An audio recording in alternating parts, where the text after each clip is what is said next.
लेकिन तहसीन पूनावाला जी, देखिए चुनाव प्रचार में तो अशोक गहलोत साहब भी लगे हुए हैं, मंदिर मंदिर वो जा रहे हैं। मैं तो ये आपसे पूछ रही हूँ कि सनातन पर जो बयान इंडिया गठबंधन की तरफ से दिए जाते हैं उस पर तो चुप्पी है, और उसके बाद जब वोट लेने की बारी है तो मंदिर जाकर ये दिखाने की कोशिश जरूर कर देते हैं कि देखिए कुछ भी हो जाए, मंदिर हम जा रहे हैं, भगवान के सामने मत्था टेक रहे हैं, हम असली हिंदू हैं। कैसे मानेगी जनता ये बात? कौन कह रहा है कि आज मंदिर जा रहे हैं? राखी जी आई नहीं थी मेरी शादी में, मेरी शादी तो उसी घराने में हुई ना, अग्नि के सामने हुई, आई नहीं थी। हम खाली कैमरा नहीं रखते। और अगर आप प्राची जी कहती है कि राहुल जी उनका आइटिनरी नहीं दे रहे क्योंकि कैमरा नहीं चाहते, वो अपने मंदिर में जा रहे हैं, उनके घर के अंदर मंदिर है, वो कैमरा नहीं लेके जाते। दिक्कत क्या है प्राची जी, मैं बताता हूं। जिन लोगों को कैमरा के साथ जीने की आदत है, जो कैमरा के सामने एसपीजी भी आए तो उनका हाथ पकड़ते धक्का मारते बाहर निकाल देते, वो समझते नहीं असली श्रद्धा कैमरा के बिना होती है, वो समझ में नहीं आता, उनको कैमरा ऑब्सेशन हो चुका है। नहीं तहसीन पूनावाला जी, सवाल मेरा ये नहीं था, मैं ये सवाल कर रही थी कैमरा लेकर जाएं या लेकर ना जाएं, जो सनातन पर बयान देते हैं नेता, भारतीय जनता पार्टी के तमाम नेताओं की फहरिस्त आपने गिनाई, राखी राठौर जी अभी इस बात का जवाब देंगी, लेकिन जो सनातन पर साउथ से बयान आए और उस पर जो कांग्रेस की चुप्पी रही, उस पर क्या सवाल नहीं पूछे जाएंगे कि कैसा सनातन धर्म है आपका? कि आप मंदिर तो जाते हैं लेकिन आपके धर्म को कोई HIV कीड़े मकोड़े से तुलना करता है तो आप चुप रहते हैं? बिल्कुल पूछे जाएंगे और स्वाभाविक है ये प्रश्न पूछे जाए। और मैंने आपके शो पे कहा इससे कांग्रेस को नुकसान होगा, बिल्कुल होगा, पर इसका मतलब ये नहीं है कि आप दूसरों को कहो आप हिंदू नहीं है। ये बहुत जरूरी है। प्राची जी, मैं एक चीज से अपनी बात समाप्त करना चाहता हूं। दो चीज महिलाओं को लेकर, क्या महिला भगवान राम की बच्चियां नहीं है?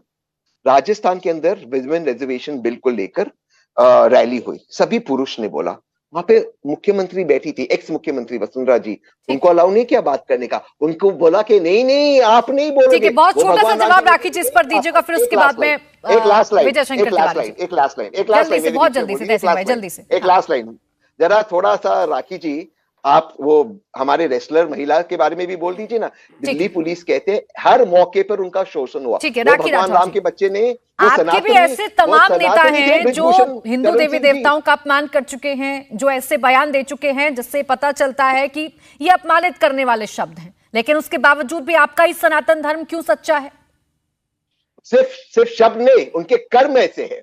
देखिए, कभी इस तरह के स्टेटमेंट आए, हमारी पार्टी की तरफ से इसका खंडन हुआ है, हमारे नेताओं ने इसको कहा है कि ये गलत है। किसी भी धर्म के बारे में, और किसी भी धर्म के बारे में, ना सिर्फ सनातन धर्म के बारे में, किसी भी धर्म के बारे में ऐसे स्टेटमेंट्स हमारे समाज के अंदर एक्सेप्टेबल नहीं होने चाहिए। अभी तहसीन जी हमारे मुख्यमंत्री, राजस्थान के मुख्यमंत्री जी के बारे में कह रहे थे, तो मैं बता दूं उन्होंने और कौन कौन से स्टेटमेंट दिए। उन्होंने कहा कि राजस्थान की महिलाएं 56% केसेस, रेप के केसेस गलत लिखवाती हैं, झूठे लिखवाती हैं। इन्हीं के मंत्री, इनके जो कैबिनेट मिनिस्टर हैं, वो ये कहते हैं विधानसभा के अंदर कि हाँ, राजस्थान तो मर्दों का प्रदेश है, इसीलिए रेप में नंबर है, और आपके एक मंत्री को इसीलिए बर्खास्त किया जाता है क्योंकि वो विधानसभा के अंदर महिला अत्याचार पे डिस्कस करना चाहते हैं। अभी तहसीन जी मुझे ये भी कह रहे थे कि हमारे घरों में मंदिर है। देखिए, घरों में मंदिर सबके है, लेकिन जिस तरह से क्षेत्र के अंदर विकास किया है, पूरे देश के अंदर जो कॉरिडोर्स बने हैं, चाहे वो काशी विश्वनाथ हो, चाहे उज्जैन का हो, चाहे चार धाम परियोजना हो, लगातार हम लोगों ने काम किया और जिस तरह से लोगों का रिस्पॉन्स है वो बहुत अच्छा है। हम तो कहते हैं सबके साथ काम करने की आवश्यकता है, तुष्टीकरण नहीं करें। आप तो वो लोग हैं जिन्होंने सोमनाथ टेम्पल का जब जीर्णोद्धार हुआ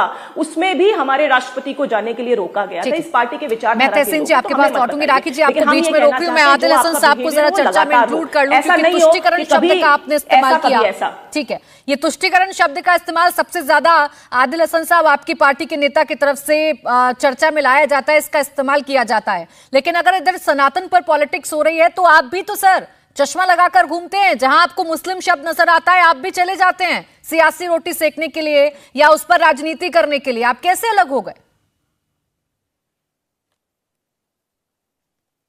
मैम, जो बात हमारे नेता बैरिस्टर असदुद्दीन ओवैसी साहब बार बार कहते हैं, हम संविधान को मानने वाले, जो हर धर्मों की इज्जत करते हैं और इज्जत करते रहेंगे, यही हम जानते हैं।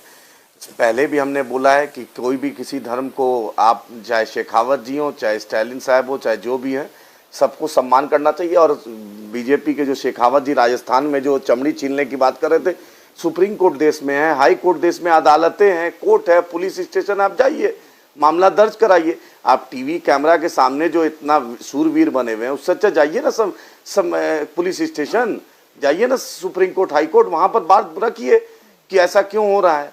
आखिर बोलिए ना, डीएमके के साथ आप ही का ना अलायंस था 99 से लेकर 2004, वाजपेयी कैबिनेट में बालू साहब मंत्री थे, उस वक्त भी करुणानिधि क्या बोलते थे सबको पता है। नरेश अग्रवाल, संजय निषाद पे कुछ नहीं बोलेंगे।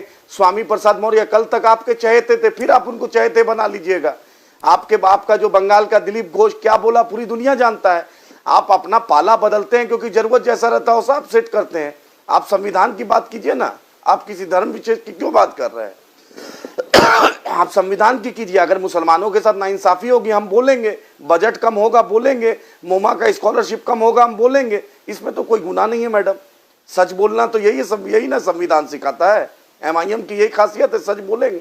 लेकिन संविधान में भी तो आपको सब धर्मों की बात करनी है ना आदिल हसन साहब। आप भी तो सिर्फ मुसलमानों की बात करते हैं और आप तो डर दिखाते हैं देश के मुसलमानों को कि आपके साथ तो बहुत ज्यादती हो रही है, आप डर जाइए और वोट दीजिए हमें। मैम 75 साल हो गए, Kundu commission, Sachar commission, Ranganath Mishra commission, Mahmoodur Rahman report कोई आदिल हसन या MIM का रिपोर्ट नहीं है। अरे ये रंगनाथ मिश्रा कमीशन, सच्चर कमीशन सब सुप्रीम कोर्ट के जज, सब हाई भारत सरकार का रिपोर्ट है। मुसलमानों की स्थिति दलितों से बदतर हो गई, ये रिपोर्ट कह रहा है। अपनी बात भी नहीं बोले।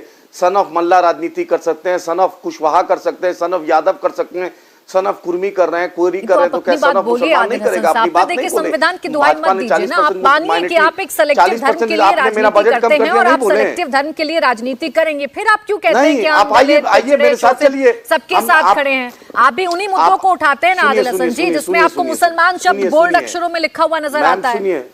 इसके अलावा कौन सा ऐसा मुद्दा है जो आपकी पार्टी ने उठाया जिसमें मुसलमान विक्टिम ना हो? सुन लीजिए।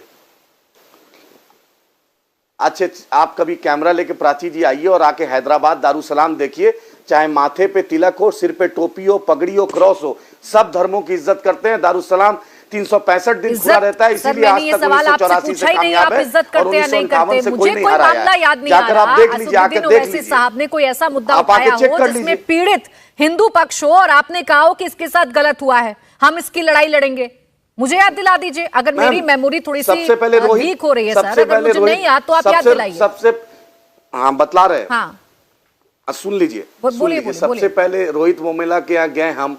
सीमांचल जो पूरे हिंदुस्तान का सबसे पिछड़ा इलाका है, उसमें मुस्लिम, हिंदू, पिछड़ा, अति पिछड़ा सब जात रहता है। वहां पे पुल पुलिया की बात किए, हॉस्पिटल की बात किए, स्कूल की बात किए, रोड की बात किए, बाढ़ से बचाव की बात किए, बैरिस्टर साहब किए। इंडिया टीवी हर वक्त हर जगह डाउनलोड करने के लिए सर्च करें India TV news Google play store या ऐप स्टोर पर।